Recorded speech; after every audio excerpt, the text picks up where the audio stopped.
Hello viewers and welcome to another session of Autodesk AutoCAD. In upcoming lectures, I will teach you how to create simple drawings. You will create these drawings using the basic drawing tools.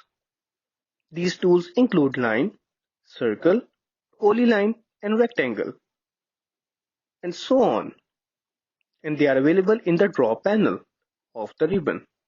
You can also activate them by typing them in the command line.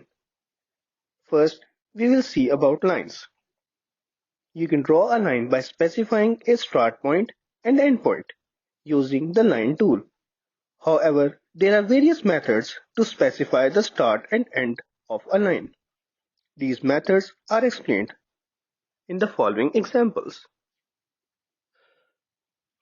You can access this file along with the lecture. We will activate the line command and then we will draw some lines using the absolute coordinate method. Here we have assigned a value of 25, 25, then 50, 25, then 50, 50, and then we can simply bring it to the start point. You can see the dynamic input is off. You will be wondering what is the dynamic input.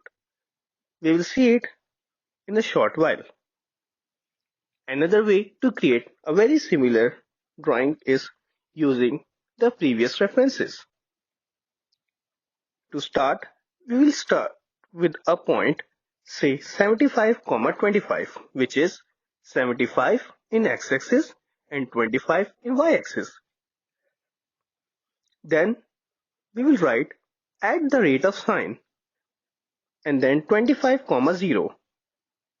We will repeat it again as at the rate of 0, 25, and then we will bring it to the start. When we press the at the rate of sign, it will assign the next value with the previous command. So, if we write at the rate of 25, it would be with reference to the previous line, 25 in x-axis and 0 in y-axis. The next is using angles. So, we will start with 1 to 5, 25, and then we will write at the rate of 25.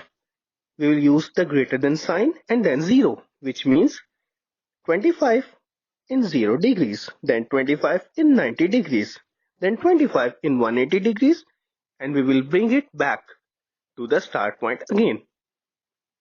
Now we will use the dynamic input. For that, we have to start the drawing by activating the dynamic input from here.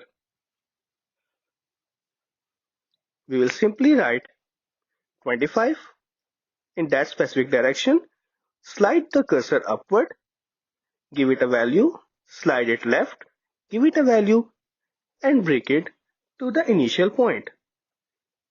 In this way, we have simply created 4 rectangles using the line tool, but all of them were created in a different way.